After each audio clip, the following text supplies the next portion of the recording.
Sí, seguimos acá en Queremos Dar, 13:26, la temperatura 21:08. Y bueno, si no me equivoco, me está diciendo el amigo Pablo, que ya lo tenemos al profesor Marcelo Betoni. Buenas tardes, Marcelo. Muy buenas tardes, Alberto, y feliz cumple. Aprovecho para transmitírtelo a través de este medio y un saludo a toda la audiencia de tu programa y de la radio. Bueno, ayer me bombardeaste por todos lados igual, así que yo ya te nombré por todos lados, a vos, a tu mamá y a toda la familia, ¿no? Así que, pero muchas gracias, Marcelo. Bueno, vamos a nuestro tema.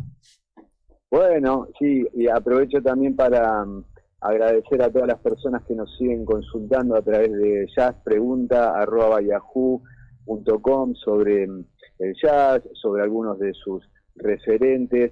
Y a los que quieran, bueno, está a disposición, el que me escribe le envío a través de una playlist para que puedan tener un recorrido de estos referentes y los puedan escuchar en listas a través del tiempo, ¿no? De los principales referentes. Correcto. Y hoy vamos a volver a retroceder un poco en la cronología del jazz, y dijimos que el jazz había nacido allá en New Orleans, y entonces va a suceder que en la década del 20 va a aparecer como el segundo estilo, diríamos, o cómo se va a ir desarrollando esta música. Y la esencia de los años 20 en el jazz se pueden resumir en 3 puntos. Va a haber una gran época de los músicos de New Orleans que viajan hacia Chicago, va a haber grabaciones muy importantes de lo que es el blues clásico, y van a ser el estilo obvio del jazz, el estilo de Chicago, ¿no? Y se suele relacionar al desarrollo del jazz de New Orleans en Chicago con la intervención de Estados Unidos en cierta forma en la Primera Guerra Mundial. Esto lo que va a ocasionar en New Orleans es que eso es un puerto, y bueno, la Marina va a decidir alojar ahí a los soldados, y el secretario entonces de la Marina considera que la vida disipada de Storville y toda esta cuestión que venía sucediendo y peligraba contra las tropas y la moral de las tropas, y entonces aquí se cierra Storville. Este lugar va a estar clausurado, se cierran todos los bares, restaurantes, dejando, obvio, sin trabajo a una gran cantidad de músicos y toda la gente que estaba relacionada a estos restaurantes, inclusive las damiselas de Storville, todo esto queda todo sin trabajo, y bueno, deciden comenzar a migrar, deciden ir hacia otras ciudades, y una de estas ciudades importantes va a ser Chicago, otra va a ser Los Ángeles, y un poco más alejado de New York. Pero bueno, aquí entonces nos encontramos en Chicago, en la ciudad ventosa, situada a las orillas del lago del Michigan, y que ya había sido visitada anteriormente por algunos de los referentes de estos músicos pioneros del jazz. También va a coincidir con una gran migración que se produce en los años 20, muy grande, de todos los afro-norteamericanos del sur que se trasladan hacia otras ciudades en busca de mejores laborales. Y entonces este jazz de Chicago empieza a grabar, es decir, se empiezan a grabar las grandes bandas de jazz de New Orleans, los principales referentes empiezan a grabar aquí en esta zona de Chicago. Y otro elemento también interesante va a ser el gramófono, un gran difusor también de toda esta música.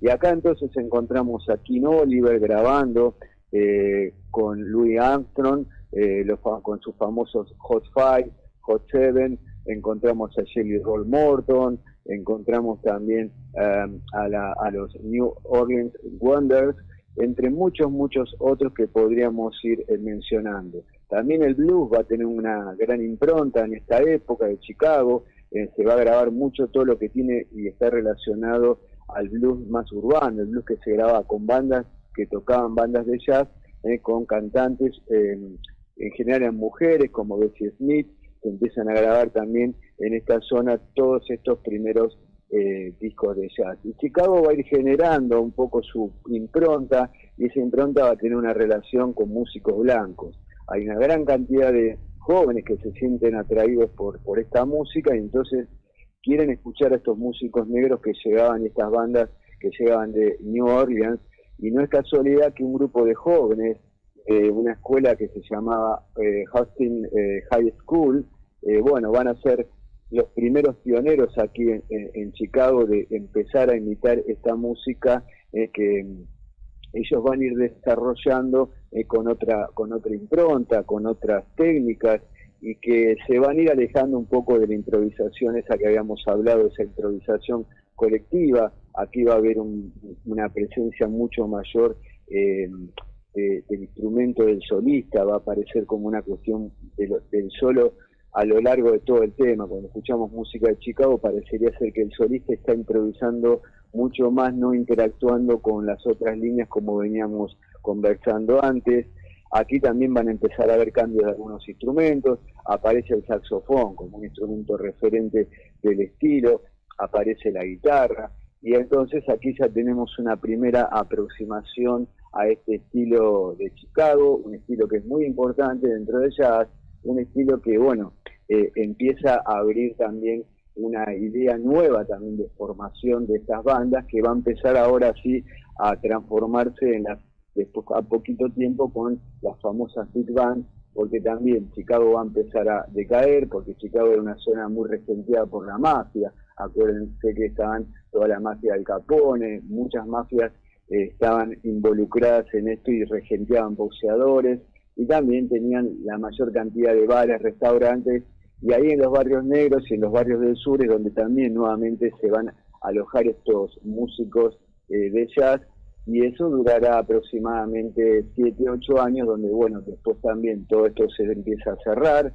y los músicos siguen buscando lugares donde poder seguir trabajando, y va a haber también una nueva gran cantidad de gente que se va a mover hasta New York, y ahí va siguiéndose desarrollando con el estilo de el swing, con el estilo de la era de la Big Band.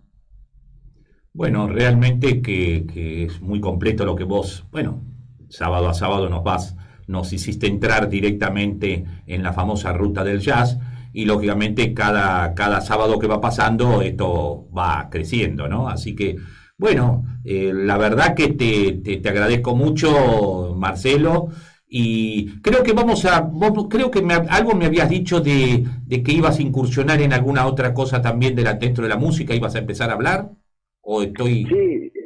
Sí, podríamos también conversar, y ya que hemos escuchado varios temas de folclore, podríamos hablar un poco, si te parece bien, el sábado, sí, un poco sí, para el sábado próximo.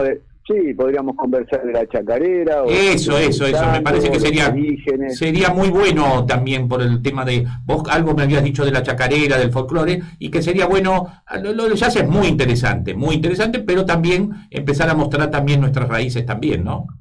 Seguramente, lo mismo podríamos hacer con el tango, así correcto, vamos a poco sumando estilos que son muy importantes de las culturas de cada país, ¿no? Bueno, me parece, si a vos te parece bien, nosotros le damos para adelante, y el sábado que viene, Dios mediante, el sábado 12, seguimos como hicimos hasta ahora. El otro era las rutas del jazz, y ahora serán las rutas del folclore, las rutas de la música popular también, y del tango, lógicamente también, como vos dijiste. Así que, bueno, Marcelo, realmente te agradezco mucho, como todos los sábados. Realmente es una clase que nos permitís a los oyentes de AM 610, la buena radio, poder escuchar, y seguimos entonces conectados, y el sábado que viene nos volvemos a hablar. Como siempre, muchas gracias a ustedes por el espacio, y bueno, seguimos por las rutas nuevas de esta música popular, dando pinceladas sobre los estilos y los referentes de cada uno de estos estilos de la música popular, que son muy, muy importantes. Bueno. Les agradezco, y que tengan un muy lindo fin de semana. Gracias igualmente para vos.